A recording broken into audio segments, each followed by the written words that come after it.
ನಮಸ್ತೆ ಎಜಿ ನ್ಯೂಸ್ಗೆ ಸ್ವಾಗತ.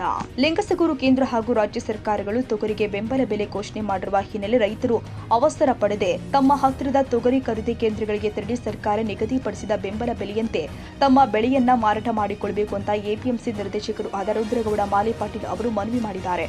ನಗರದ ಪತ್ರಿಕಾ ಭವನದಲ್ಲಿ ಆಯೋಜನೆ ಮಾಡಲಾಗಿದ್ದ ಪತ್ರಿಕಾಗೋಷ್ಠಿಯಲ್ಲಿ ಮಾತನಾಡಿದರು. ಸರ್ಕಾರ ತೊಗರಿಗೆ ಪ್ರತಿ ಕ್ವಿಂಟಾಲ್ಗೆ 8,000 ರೂಪಾಯಿ ಬೆಂಬಲ ಬೆಲೆ ನಿಗದಿ ಮಾಡಿದೆ. ರೈತರು ಮಧ್ಯವರ್ತಿಗಳ ಮಾತಿಗೆ ಮರುಳಾಗದೆ ನೇರವಾಗಿ ಸರ್ಕಾರದ ಕೇಂದ್ರಗಳಲ್ಲೇ ತೊಗರಿಯನ್ನ ಮಾರಾಟ ಮಾಡಬೇಕು ಎಂದಿದ್ದಾರೆ. ತೊಗರಿ ಮಾರಾಟಕ್ಕೆ ರೈತರು ತಮ್ಮೊಂದಿಗೆ ಪಹಣಿ ಪತ್ರಿಕೆ, ಬ್ಯಾಂಕ್ ಪಾಸ್ ಪುಸ್ತಕ, ಆಧಾರ್ ಕಾರ್ಡ್ ಸೇರಿ ಅಗತ್ಯ ದಾಖಲೆಗಳನ್ನು ಕಡ್ಡಾಯವಾಗಿ ತೆಗೆದುಕೊಂಡು ಹೋಗಿ ಖರೀದಿ ಕೇಂದ್ರದಲ್ಲಿ ನೋಂದಣಿ ಮಾಡಿಕೊಳ್ಳಬೇಕು. ನೋಂದಣಿ ಪೂರ್ಣಗೊಂಡ ನಂತರವೇ ಸರ್ಕಾರದ ಬೆಂಬಲ ಬೆಲೆಯಂತೆ ಖರೀದಿ ನಡೆಯಲಿದೆ ಎಂದು ಮಾಹಿತಿ ಕೊಟ್ಟಿದ್ದಾರೆ. ರೈತರಿಗೆ ಯಾವುದೇ ತೊಂದರೆ ಆಗದಂತೆ ಸರ್ಕಾರ ಎಲ್ಲಾ ರೀತಿಯ ವ್ಯವಸ್ಥೆ ಕಲ್ಪಿಸಿದೆ. ಆದ್ದರಿಂದ ರೈತರು ಧೈರ್ಯವಾಗಿ ತಮ್ಮ ಉತ್ಪನ್ನವನ್ನು ಸರ್ಕಾರದ ಕೇಂದ್ರಗಳಿಗೆ ತಂದು ಮಾರಾಟ ಮಾಡಬೇಕು ಎಂದಿದ್ದಾರೆ. ಹೋರಾಟವನ್ನು ಮಾಡಿ ಅದರ ಪ್ರತಿಫಲನೆ ರಾಜ್ಯ ಸರ್ಕಾರ ಮತ್ತು ಭಾರತ ಸರ್ಕಾರ ತೊಗರಿಯ ಬೆಂಬಲ ಬೆಲೆಯನ್ನು ಘೋಷಿಸಿದ್ದು. ಸುಮಾರು ನಮ್ಮ ಜಿಲ್ಲೆಯಲ್ಲಿ ಅತಿ ಹೆಚ್ಚಿನ ತೊಗರಿ ಬೆಳೆಯುವಂಥ ತಾಲೂಕು ಏನಾದಂದರೆ ಅದು ಲಿಂಗಸಗೂರು. ಯಾಕಂದರೆ ಬೇರೆ ಬೇರೆ ದೇವದುರ್ಗ ಹೋಗಿ ನೋಡಿದ್ರೆ ಕಾಟನ್ ಅಂದರೆ ಹತ್ತಿ ಬೆಳೆಯುತ್ತೆ, ಸಿಂಧನೂರು ನೋಡಿದ್ರೆ ಸ್ವಲ್ಪ ನೆಲ್ಲು ಬೆಳೆಯುತ್ತೆ. ಲಿಂಗಸಗೂರಿನಲ್ಲಿ ತೊಗರಿ ಹೆಚ್ಚಿಗೆ ಬೆಳೆಯೋದ್ರಿಂದ ಈಗಾಗಲೇ ಮಾರುಕಟ್ಟೆ ದರ 7,500 ರೂಪಾಯಿ ಒಳಗಡೆ ಇರೋದ್ರಿಂದ ನಮ್ಮ ಸರ್ಕಾರದ ಬೆಂಬಲ ಬೆಲೆ ಆ 8,000 ರೂಪಾಯಿ ಇರೋದ್ರಿಂದ ರೈತರು, ನಮ್ಮ ತಾಲೂಕಿನ ರೈತರು ಇದರ ಸದುಪಯೋಗ ಪಡಿಸಿಕೊಂಡು 8,000 ರೂಪಾಯಿ ಗೌರವದ ಏನು ಬೆಂಬಲ ಬೆಲೆ ಏನಿದೆಯಲ್ಲ ಅದರ ಪ್ರಕಾರ ನೀವು ನಮ್ಮ ಲಿಂಗಸೂರು ತಾಲೂಕಿನಲ್ಲಿ ಕನಿಷ್ಠ 20 ಕೇಂದ್ರಗಳನ್ನು ಪ್ರಾರಂಭ ಮಾಡಿದೆ ನಮ್ಮ ರಾಜ್ಯ ಸರ್ಕಾರ. ಅದರಲ್ಲಿ ಈಗಾಗಲೇ ನಮ್ಮ ತಾಲೂಕಿನಲ್ಲಿ ಎಲ್ಲರೂ ಕೂಡ 20 ಕೇಂದ್ರಗಳಾಗಿದ್ದು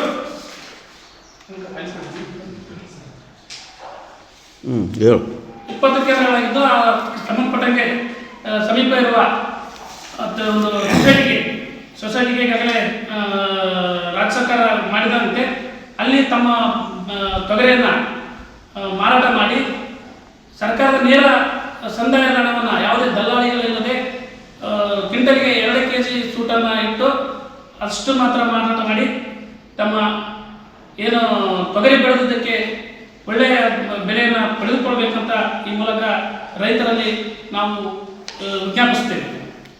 ಈ ಸಂದರ್ಭದಲ್ಲಿ ಎಪಿಎಂಸಿ ನಿರ್ದೇಶಕರು ಆದ ಮಾದೇವಸ್ವಾಮಿ ಗೌಡರ್, ಶರಣಗೌಡ ಮಾಲಿಪಾಟೀಲ್, ಹುನಕುಂಟಿ, ರವಿ ಬಿಜೂರ್, ಆದಪ್ಪ ರಾಂಪುರ್ ಸೇರಿ ಮತ್ತಿತರರು ಉಪಸ್ಥಿತರಿದ್ದರು.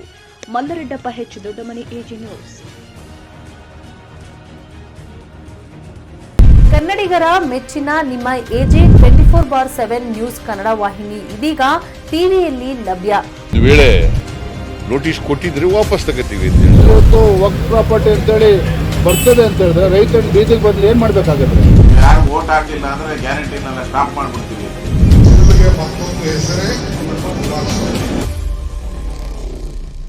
ಕರ್ನಾಟಕ ಮತ್ತು ದೇಶ ವಿದೇಶ 360 ಡಿಗ್ರಿ ಸುದ್ದಿ ಹಾಗೂ ಉತ್ತರ ಕರ್ನಾಟಕ, ಬೆಳಗಾವಿ, ಬಾಗಲಕೋಟೆ, ಧಾರವಾಡ, ಹಾವೇರಿ, ಗದಗ, ಬಿಜಾಪುರ ಜಿಲ್ಲೆಯ ಕ್ಷಣ ಕ್ಷಣದ ವಿವರವನ್ನ ಪಡೆಯುವುದಕ್ಕೆ ಎಜೆ 24/7 ನ್ಯೂಸ್ ಕನ್ನಡ ವಾಹಿನಿಯನ್ನ ಲೈಕ್ ಮಾಡಿ, ವಿಡಿಯೋಗಳನ್ನ ಶೇರ್ ಮಾಡಿ, ಕಮೆಂಟ್ ಮಾಡುವ ಮೂಲಕ ನಮ್ಮ ವಾಹಿನಿಗೆ ಸಹಕಾರ ನೀಡಿ ಮತ್ತು ಚಾನೆಲ್ ಅನ್ನ ಸಬ್ಸ್ಕ್ರೈಬ್ ಮಾಡಿ. ಧನ್ಯವಾದಗಳು.